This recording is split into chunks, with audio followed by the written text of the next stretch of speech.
Hello and welcome back to the Nasty Metal Production channel here at YouTube, and welcome to another Friday review.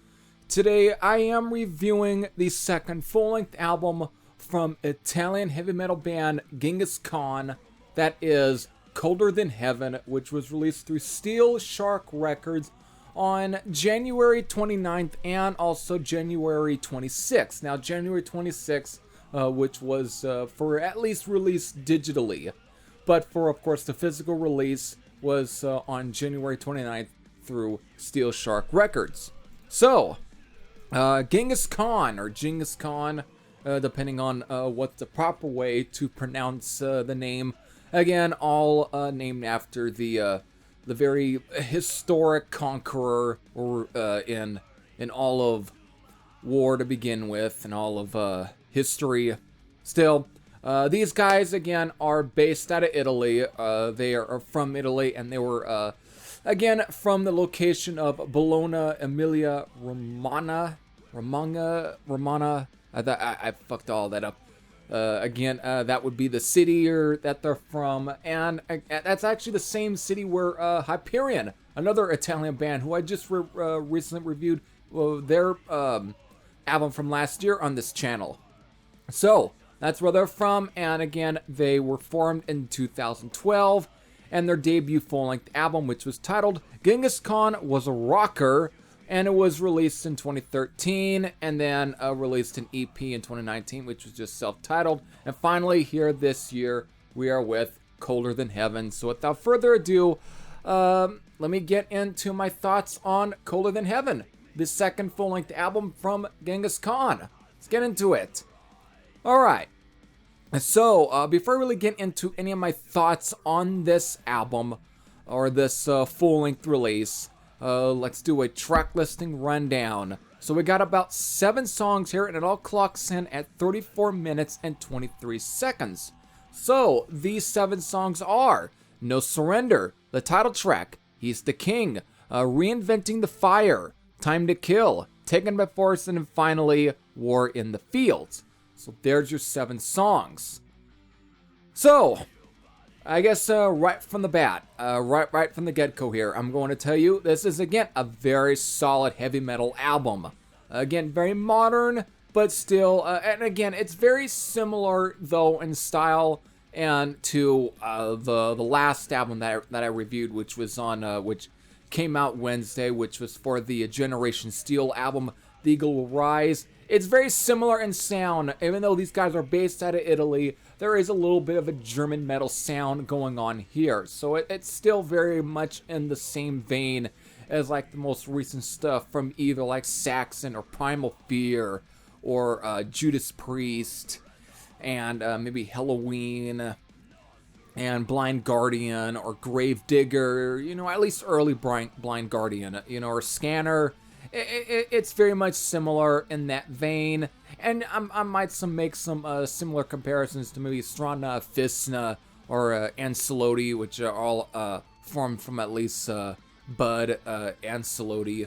Again, all bands connected to him. Again, that's also Italian metal too.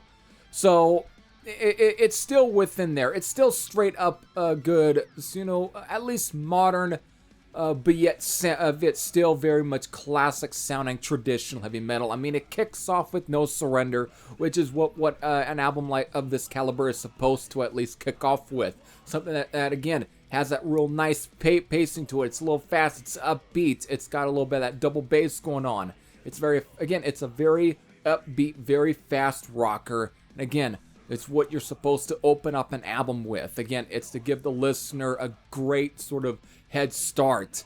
So it's a good way to kick off the album. They definitely give the listener what they're going, what they're in for. And again, right from there to, of course, the title track, He's the King, and then reinventing the fire to Time to Kill, then Taken by Force, and finally ending with War in the Field. It's just a straight up heavy metal album. Barely any ballads on here. It's just all metal. There's nothing here. And one of the big highlights about this album also is that even for as short as the album it tends to really be, I mean, especially with the songs, it's not a whole lot of songs. It's just 7 songs. but 34 minutes, I think is a very good time length for an album like this. Again, one of my tiny complaints about the Generation Steel album was that while, okay, it's 13 songs, but the fact is it clocked in a little over 58 minutes. And I think in some cases it kind of hinders the sort of, at least the longevity of the album, because again, I'm always one of those that believes in the idea of less is more. More doesn't always mean more, it just means it actually ends up being more, ends up being kind of less, because of there's almost less playability in some cases, because of,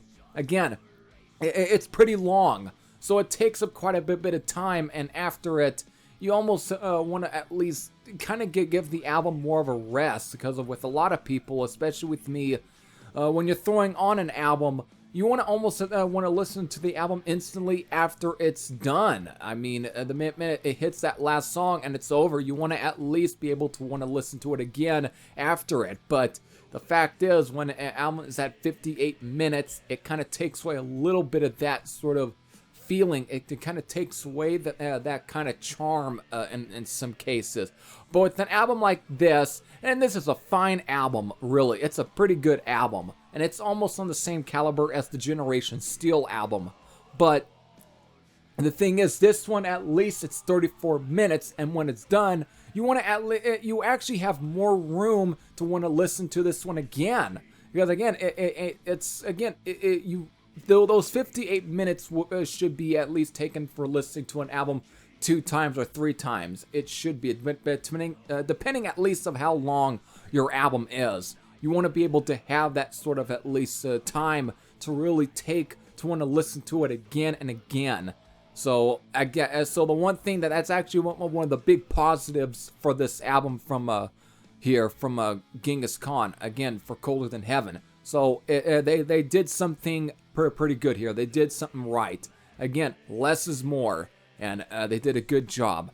But again, as far as good songs here, let me definitely get some highlights, because there's at least 5 songs here that are actually pretty freaking good that I like. Again, I like the opening track, which is Surrender. I like the title track, He's the King, which is more of a mid-paced rocker. Very similar to like what you expect from Judas Priest in the 1980s period, especially for albums like Screaming for Vengeance or Defenders of the Faith. Again, it's mid-paced, has a very anthemic, very arena-based riffing. It's a great track. I do like it a lot. Take On My Force is another good track off here. Then finally War in the Fields, which is the song that ends the album, but it's just a very slow, heavy track. Almost has I wouldn't say Black Sabbath, but it just has that sort of just real heavy. It's a little slow in some cases, but it actually does the track justice, because it's supposed to be what it is. It's a slow, heavy track with just, again, hammer fucking riffs. Just a good track, and it's a good way to end the album. Again, you can't really end the album all the time on a fast note. I mean, you can't really end the album the way you would open up an album. You can't always. I mean, then again, Anvil was always pretty good at opening up an album on a very slow sort of pace before then ending it on a little bit of a faster pace.